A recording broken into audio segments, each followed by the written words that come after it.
Well, welcome back to the Cory Doctorow podcast. I'm Cory Doctorow, and I'm here to read to you some more of Little Brother. Listen to me. Read to you some more of True Names, the novella that I wrote with Benjamin Rosenbaum to appear in the autumn in the new anthology Fast Forward 2, edited by Lou Anders. A little bit of news for you this week. The first is that I can announce now that I'm going to be the guest of honor at something called 3PyCon in Springfield, Massachusetts, August 22nd through 24th, and my co-guest will be Randall Munroe, the creator of XKCD. It's pretty cheap to attend, especially if you book a ticket now, so if you're anywhere in sort of central Mass and looking to do something fun that weekend in August, we'd love to see you. The countdown to Little Brother is well and truly on. My next novel, Little Brother, is out on April the 29th, and there's so many signings and tours and interviews and so on underway for it. I can hardly express them all. It's very, very exciting. And the other thing is that my baby just keeps getting cuter. I tell you what, without, kind of going too nutso here, I can tell you that Posey just gets awesomely cuter every day. The she went to her first science fiction convention this weekend. We took her to Orbital, the world or the national science fiction convention here in Britain. And it was she was the hit of the show. I think it's safe to say that everyone who met her doted on her and was really, really happy to see her and really enchanted by her. And that certainly goes for us too. Every time we look at her, we are even more enchanted by her. And she's just getting chubbier and happier and brighter and more alert every day. But that's not why you're listening. You're listening to hear more of True Names, the novella I co-wrote with Benjamin Rosenbaum. And here we go. Paquette in her lab with her sister Paquettes. In Beebe, she would have never commanded enough resources to instantiate copies of herself like this. But the demiurge, the terrible enemy, the terrible enemy demiurge, she was a merciful jailer, and she wanted whatever Paquette could give her to fight Brobdingnag. There were hundreds of millions of Paquettes now, their number doubling every time they reached a decision fork.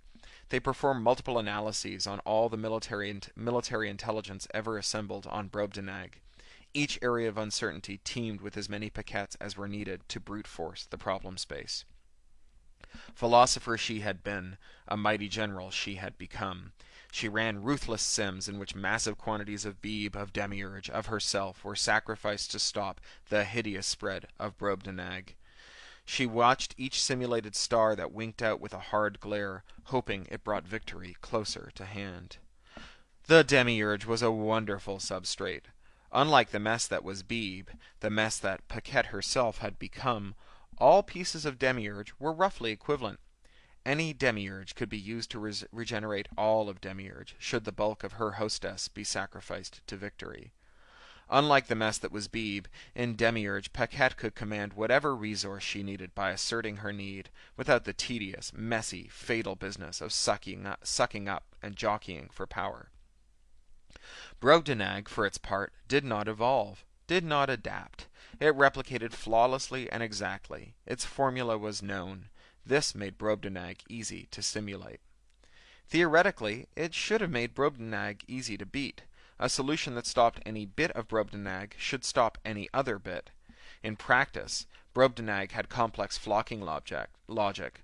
Large groups of Brobdingnag behaved with enormous sophistication and chaotic flexibility.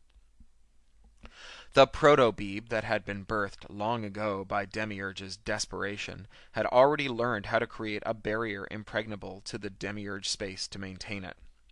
Beyond the wall, Brobdingnag exploded unchecked in the opposite direction, a seething mass of void-eating machines, into which neither Beebe nor Demiurge dared venture.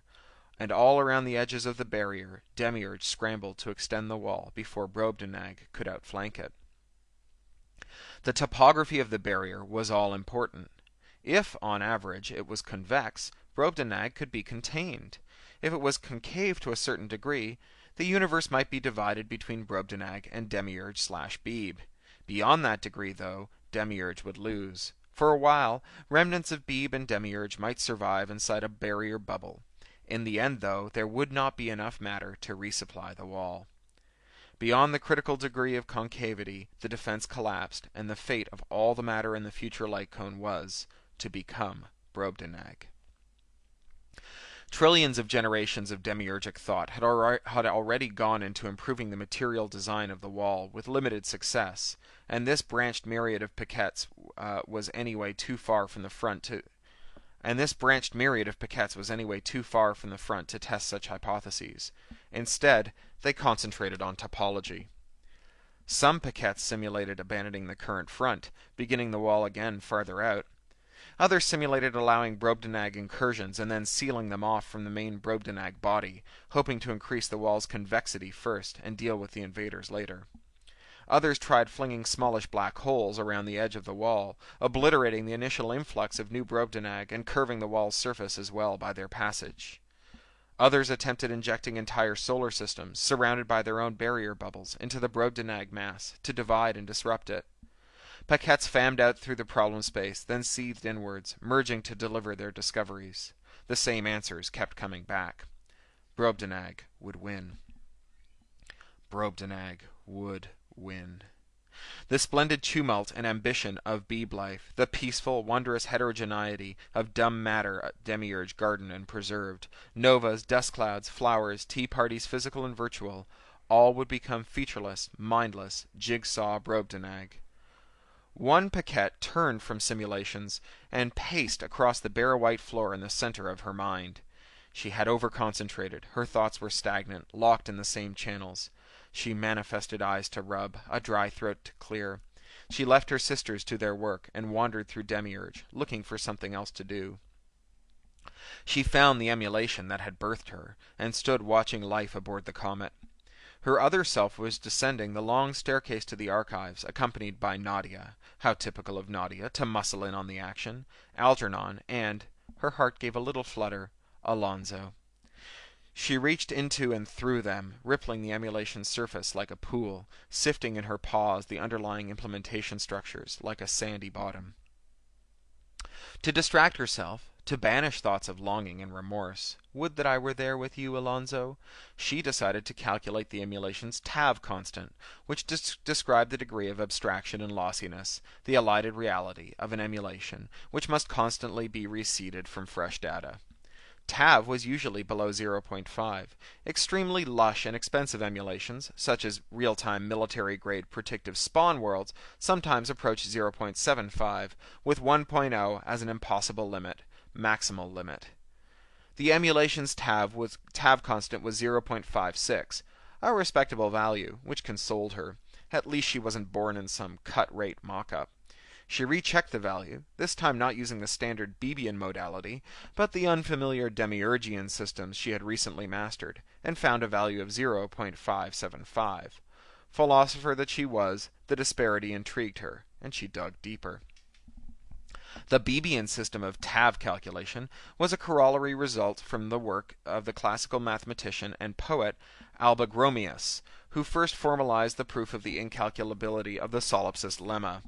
Since Albagromius, it had been established that no inhabitant of an emulation could ever discern the unreality of their simulated universe.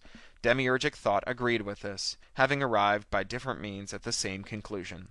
As Albagromius wrote, "We are someone's dream, but whose we cannot say." Proceeding from the Tav disparity, Paquette worked backwards through his logic, rechecking by hand the most famous result in a million years of computational philosophy.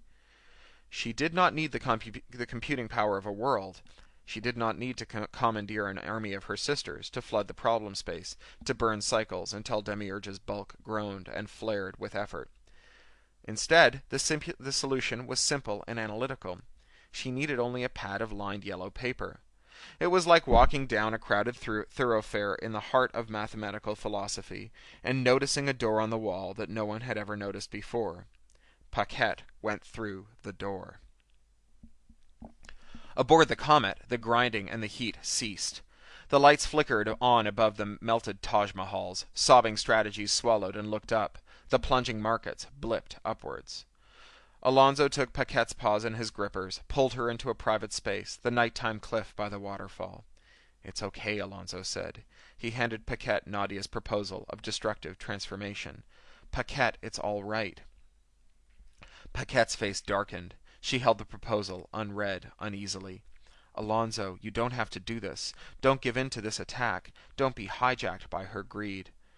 "Paquette," Alonso said, "I'm a filter. I've always known my fate. For better or for worse, Nadia is the dominant algorithm that our local Beeb has generated.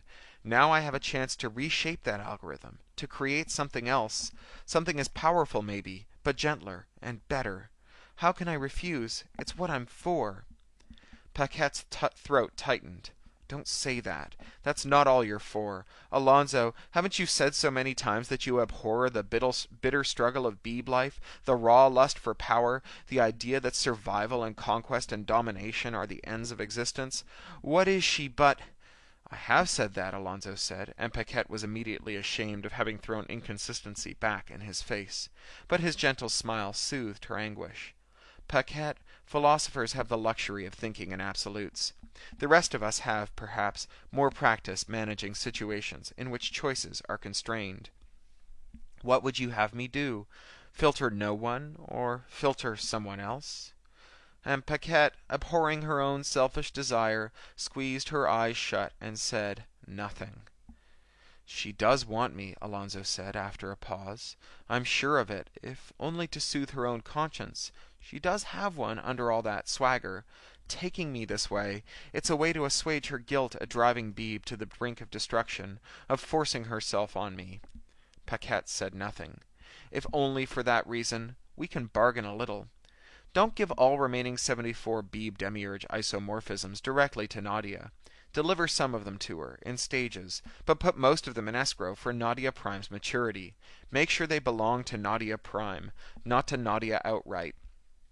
We'll be long since in Byzantium by that time if we survive. In the meantime, Nadia won't tear the comet apart." "She'll own Nadia Prime," Paquette said. "Don't fool yourself. Legally she won't be able to touch her. All she'll know is how her daughter strategy thinks and what she desires, and she'll be bigger and older and stronger. I've seen this 1,000 times, Alonso. She'll either co-opt Nadia Prime or lure her to her destruction. And if Nadia Prime is smart, and I know she will be if you fashion her, she'll know that. She'll know her best option is to merge back into Nadia." "You leave that to me," said Alonso with a small smile. "We filters are restricted in our domain, deprived of the edifying influences of a wider society and its vigorous competition for resources, and stifled by the narrowness of the scope our ambition is allowed. But if there's one thing that we do know, it is our art." He held out his gripper to her. Paquette, grieving, could say no more. She took Alonso's gripper in her paw, pressed the cream-colored letter into it. They turned from the waterfall. Paquette thought her strength would fail her, that her self-hatred and the greatness of her loss would overwhelm her. But it did not. She bore up under it, and they returned to the archives to accept Nadia's proposal. The host of Paquette's sisters was gone, rolled back into the single philosopher instance. The load on demiurge space had decreased almost to nothing. The sock puppet avatar coiled upon her throne, communing with herself in slow motion across boundless light years, watching the silent creep of light across bare moons, and the evanescent dance of gamma rays through the nebulae where life might one day be born from chaos. She brooded on how much of her garden she must sacrifice to shore up the wall against Brobdingnag, mulled how much she might recapture from wildling Beeb infestations throughout her space. She noticed that the load of the Paquette's brute force attack had subsided so soon, and she grieved. Why had she dared to hope that this time might be different, that this tiny strange sliver of a mind from a spare Beeb emulation might succeed, where so many of Demiurge, so many of Beeb had failed? Collaboration with Beeb never worked, their structures were too different. What she would not give to be able to create a true hybrid, something with Beeb's ingenuity, which could nonetheless follow policy, but to expect this of a random Beeb sprite yanked from emulation would be beyond madness. When she heard Paquette's footsteps at the gate to her throne room, she prepared herself to console the lost strategy, perhaps to gently ease her to accept amnesia and reintegration with her home emulation. But Paquette had a wild, strange, giddy smile. The sock puppet straightened up upon the throne. Paquette bowed. "I want you to know," she said, "how much I have appreciated your hospitality, and though I grieve that I cannot absolutely guarantee that the same graciousness will be returned to you, yet I will do everything in my power to ensure that you, too, will have as much comfort and liberty as I have enjoyed." The avatar of Demiurge frowned. Apparently the branch and merge had been too much for the little strategy, and it was completely disequilibrated. "What are you talking about?" she said gently. "My dear, I do hope you have not spent your time on some stratagem for escape. That would be rather foolish. The nearest Beeb is light years from here, and your process rights are, as you can see, rather curtailed. Surely you don't imagine—" She let the sentence trail off, made uneasy by the brilliant, wry smile of the little Beeb strategy. Paquette unrolled a small scroll of math. "Things are not always as they seem," she said. "Sometimes it is possible to escape by sitting still, and sometimes distant stars are nearer to you than your own skin." The sock puppet avatar was a small part of this demiurge location, thrumming with a modest number of cycles. As she read the scroll, resources began to flood into her process. Priority spiked and spiked and spiked again, resolving into a critical universal policy challenge, the first such in 1,000 years. Other processes slowed. The urgency of achieving consensus on this new data overrode all other projects. As news spread across space, every bit of demiurge it reached turned to watch in awe. Paquette had solved the solipsis lemma. She had not only found an error in the proof of its unprovability, she had found the lemma itself. An emulated being could detect its existence in emulation. Not only that, based on the seemingly innocuous divergence of Beeb and Demiurge methods for calculating the Tav constant, she had adduced a way of finding the signature of the emulator in the fabric of the emulation. In certain chaotic transformations, a particular set of statistical anomalies were indicated the hand of Beeb, another that of Demiurge. Whose dream they were, they now could say.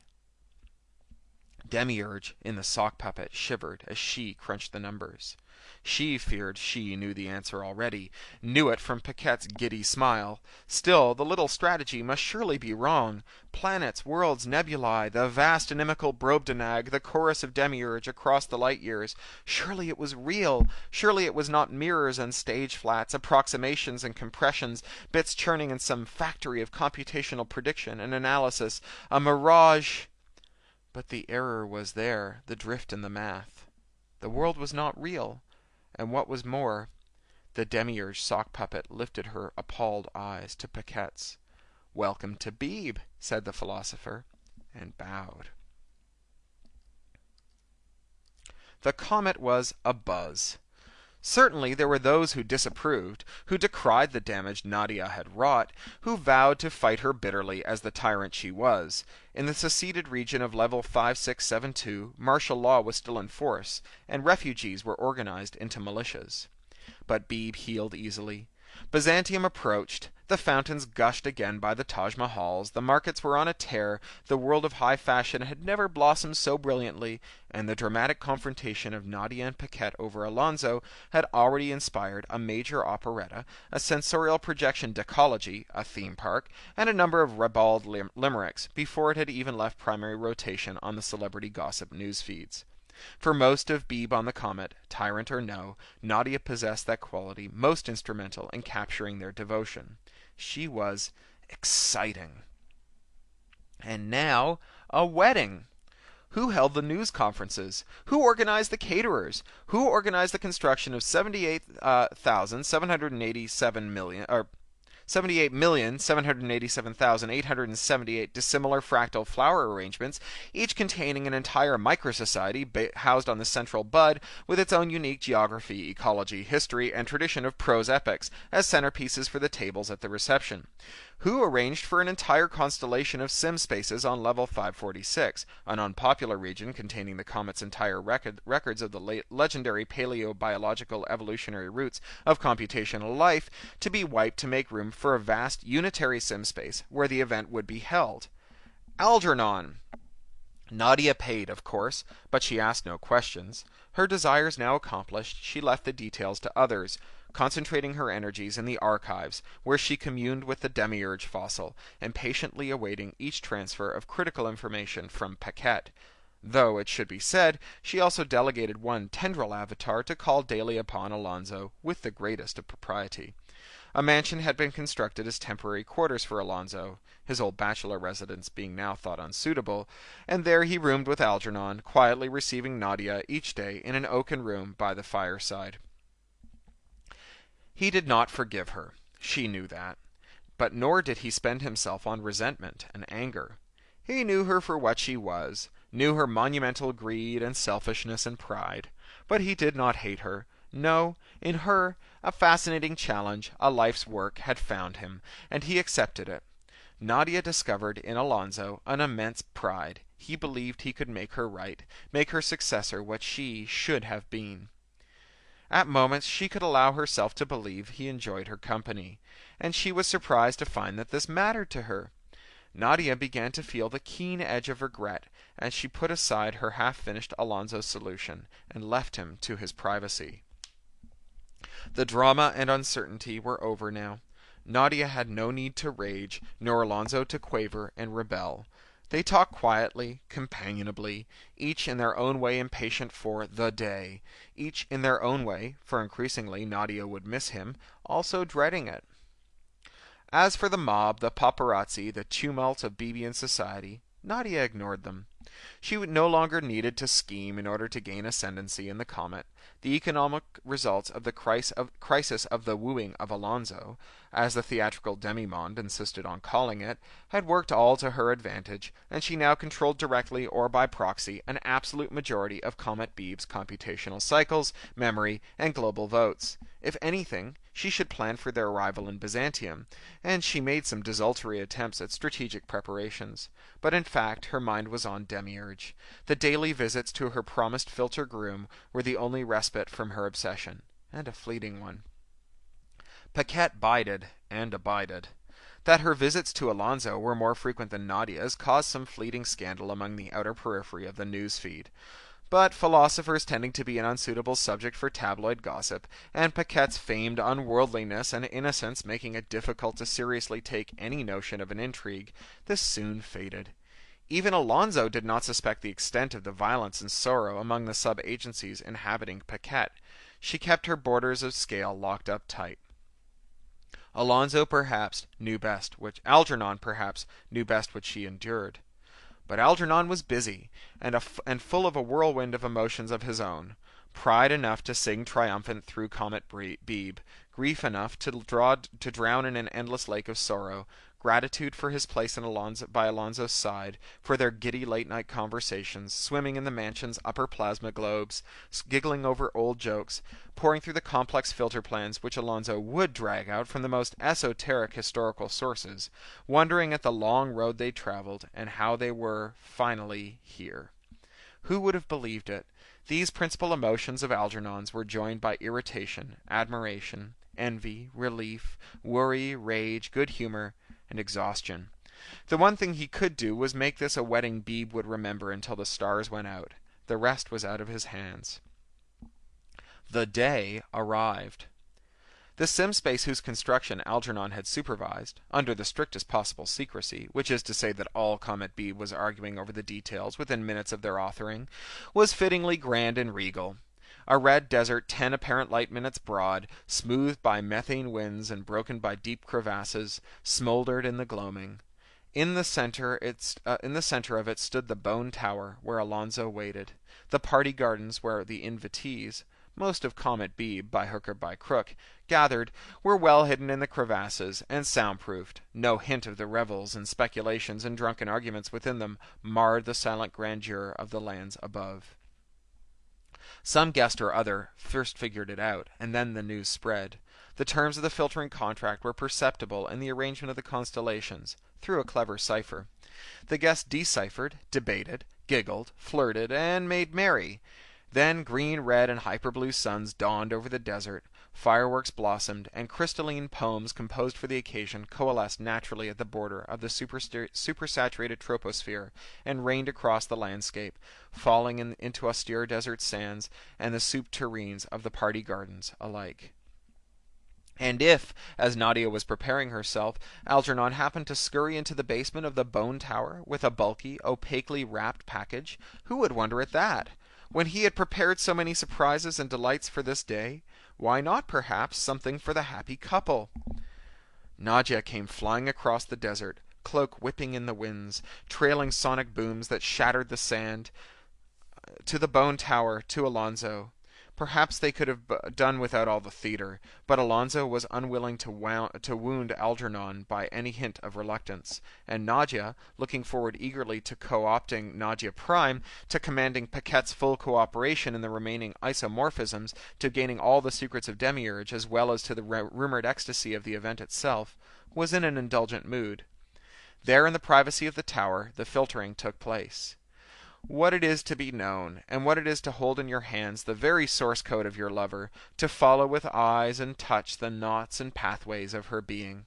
Nadia was splayed out like a map, like a city, and Alonso flew among her towers, like a transcriptase enzyme unfastening DNA's bodice, laying bare the tender codons within. He knew her. It was just as the poets wrote, that sweetest night, that first, that final kiss, the ancient story told anew, the filter's bliss. "Am I lovely?" Nadia asked.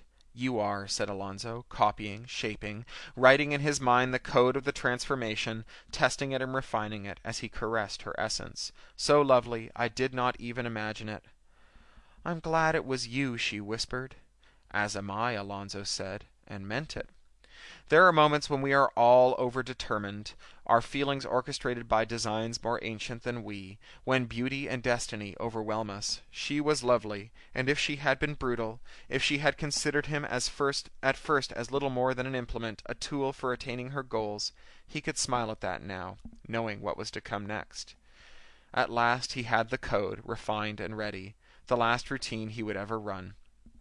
He absorbed Algernon's roughly wrapped package and incorporated its contents. "What is that?" asked Nadia languidly. "Filters have their secret arts," Alonso said. "Lie back." The routine was vast. It took up most of him.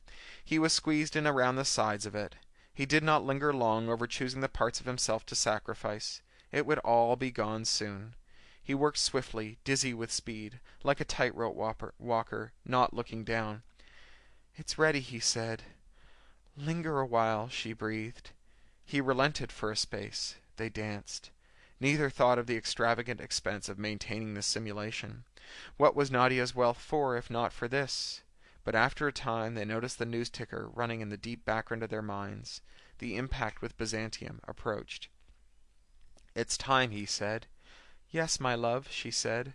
"Goodbye," he said, his voice thick with emotion. What else could he say?